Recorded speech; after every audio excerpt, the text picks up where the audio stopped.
by them. Our first two guests tonight, all the way from America, they're comic actors. We've seen them in heaps of stuff. Shallow Hal, High Fidelity TV, including a short-lived, sadly short-lived cable series about two young men desperately trying to make it in the world of rock and roll. In fact, for those who haven't seen it, here's a little taste as the boys of Tenacious D try and write a hit song. We're taping, right? We're taping, right? I made sure we got this on tape. Always record. Always record. Jack Black and Kyle Tenacious D, the name of the band. Is there anything slightly autobiographical in Tenacious D and the notion of wanting to make it in rock and roll? No, nothing. Okay. It's actually, it's strictly autobiographical. Everything then. Our names are the same. Yep. The events are the same, and the songs are, written by us. But is there anything autobiographical? Yeah, everything. Yeah. I get the general idea. But We almost ran into a problem because it was a television show when we used our names that they would actually own our identities. Oh, Yeah. your characters. We had to You're sort of not... write that in. It's like, wait, we're still us. Yeah. Okay. And we can be us. But HBO doesn't own us. Yeah. It was confusing. It is confusing. It is a little bit. The music industry seems very good at getting in on the jokes. You've opened for Pearl Jam and been in like Foo Fighters film clips and stuff, so they kind of they get the joke. The bands, we like in the 70s, I think Cheech and Chong opened up for a lot of the big rock bands. We fit that kind of like little niche. But you really can play and you can write. And That's and right. you're actually playing in Australia? Yes, we are, in fact. We're playing day after tomorrow, right? In Sydney. And then the next day we play here in Melbourne. Okay. At the Hi-Fi. You're sold out. Oh, it's sold out. Yeah. Don't try to get tickets. Don't even. Isn't it, and you must get asked this quite often, but the marriage of the music and the acting, does it mean that if you're in a band that sings songs that are amusing, that they don't get perceived as good songs as well? Yes. I don't know. Yes. Yeah. Because this is actually a really good song. Yes, it is. But it's also an amusing song, so it goes into the territory of beyond novelty song. Right. But you guys are... You've never heard this before, have you? I think it's a good point you make because we have some humor in our songs, people don't put us on that, Beethoven pedestal. They put us down here. They don't judge us in the same category as a Radiohead or Beatles. Yes. Yes, Because there is a lot true. of, novelty type singers like Weird Al, Yankovic. But he's really, that's real kind He's actually of doing spoof. parody. Yes, and he's doing other people's. Yeah, parody. You're getting the cliches of rock and roll and still coming out with a great song out the other end That's of right. it. I think the more we analyze Thank you. That's right. the more we analyze it, I think the less fun it is. Really. Yep. Yes. So Let's not... let's keep going. That's Let's That's keep. fair Well, enough. actually, there's a couple of things I reckon at a dinner party that'd be pretty impressive to say. One would be, I've climbed Mount Everest. The other would be, I've had a small role in Seinfeld. You had a small role in Seinfeld. I guess so. I felt that way while I was doing it, that it was sort of a classic show, and I was pretty nervous. Who and when and Can we how? have a little look at Kyle's... You have it? Oh, yeah. They kick you out too? Yeah, they kicked us all out. You can dine out on that for a decade, I guess. Yes, I could dine out. Kramer, he was, we did it a couple times, and he kept sort of moving me out of the thing. I was like, dude, this is my big shot here. What are you doing to me? Yeah, exactly. But he was actually very nice. And then I never asked for autographs, but I went up and I asked Kramer for an autograph, and then I asked Jerry for one, and he was like, oh, please. But he did it. Yeah. Why did you ask him for autographs? Yes. You don't believe in autographs. I normally don't, but that's how much And I then like those guys. you got sucked right in. I did. Right into the celebrity line. Vortex. I know. Hang on, when you say you don't believe in autographs, what does that mean? Does that mean if someone comes up and asks for Kyle Gass for his autograph, you won't give it? Oh, I don't know. It just seems kind of silly. I don't know.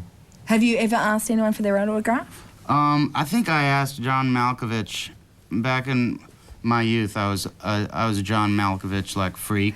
I kind of stalked him a little bit. And I waited. He was in a play on Broadway, and I waited outside, and I said, "Mr. Malkovich, first of all, can I just shake your hand?"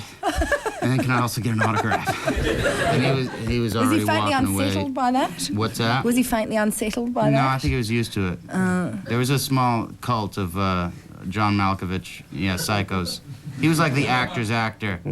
In Yes. college, everyone was just, he's But if gone. you guys were in the Actors Gang, Yes. was John Malkovich not involved with that? Or oh no, he was Steppenwolf or whatever, Steppenwolf. wasn't he? Oh, Yeah, that he's other rival. actors. Oh, Rival then theatre you were group in rivals. Chicago. Oh, so You were guys- you in the Tim Robbins one? Yeah. From Los You guys- Angeles, yeah. There's a whole group of you. Like, here's my notes here. Ben Stiller. Yeah, what about him? Well, just that he was saying that you're giving him the shits lately, and just called earlier. I don't want you to be paranoid or anything. No, I'm not. But no. Owen Wilson? Oh yeah, he's good. Yeah, he's funny. Yeah, Funny. he's formidable actor. Who do you think's better, Luke Wilson or Owen Wilson? Owen. Who was the guy in Meet the Parents? Luke is good too, though. Wait a second, did you see Rushmore? Yes. Yeah. Luke actually was pretty kick-ass. Who was Luke? Was he the boyfriend in that or the brother? He was the brother. Oh, okay, yeah. Do you know there's a lot of conversation. High Fidelity was about this, where and there's a vibe that runs through it, almost famous, and about putting everyone in the order of greatness in rock and roll. Yeah. There's a real people get it. You strike me as someone who's really got a clear idea of who's on the top of the tree of rock and roll and everyone. You know, people think that I have opinions like that because I was in High Fidelity and I played a character who was really knowledgeable about... Not just that. No, Really? just the general not vibe. just that. No, not Yes, just not I that. agree. Yeah. No, because it's knowledgeable about... Because Tenacious D, the song, is knowledgeable about rock and roll, full Right. stop.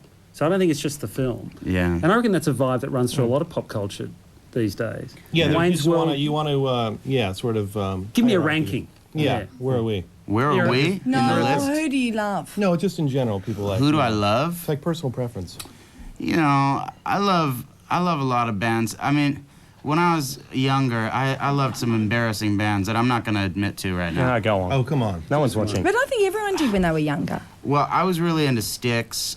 Do you remember Styx? With a Y. Sticks with a Y. Yeah, right? They sang "Come Sail Away" and Was there Sticks with an Eye? A tribute band, I believe. It did.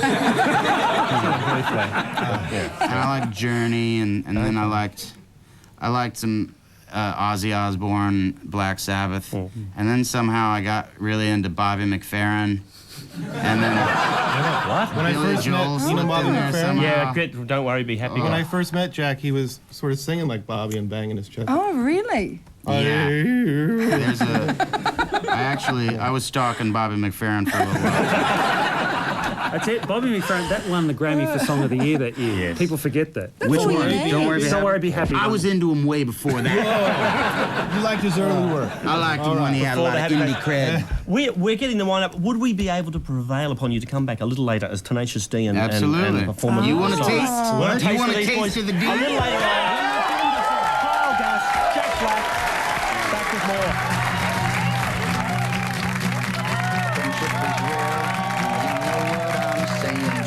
Do you know who that guest was? Did you know? No. No. Americans don't know, do they? Was he famous? No. The Indian dude? No. No, it's a British comedy show about an Indian family that interview people.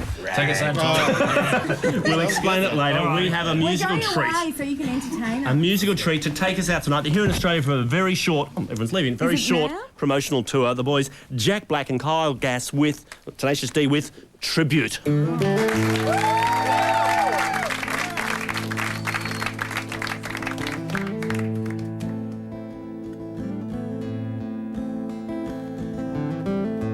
This is the greatest and best song in the world. Tribute. A long time ago, me and my brother Kyle here, we was hitchhiking down a long and lonesome road. All of a sudden, there shined a shiny demon in the middle of the road. And he said, play the best song in the world, or I'll eat your soul. Well, me and Kyle, we looked at each other, and we each said, okay. And and we played the first thing that came to our heads. Just so happened to be the best song in the world. It was the best song in the world. Look into my eyes and it's easy to see. 1 and 1 make 2, 2 and 1 make 3. It was destiny. Once every 100,000 years or so, when the sun doth shine and the moon doth glow and the grass doth grow. Well, needless to say, the beast was stunned. A whip crack went his rumpy tail, and the beast was done. He asked us, "Be you angels?" And we said, "Nay, we are but men, rock."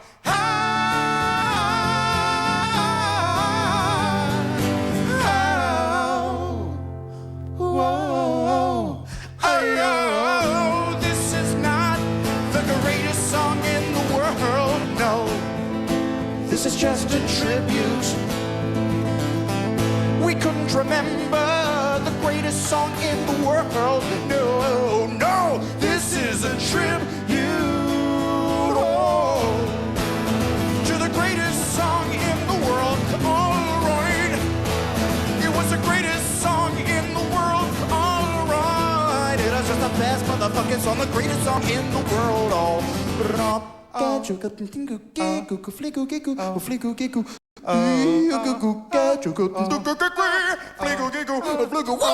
Lucifer.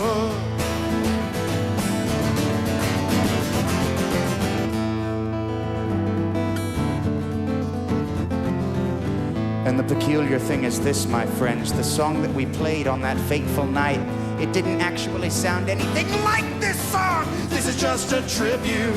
You gotta believe it, and I wish you were there. Just a matter of opinion. Good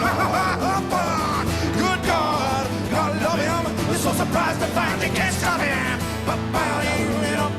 Rich motherfucker can fuck a troll.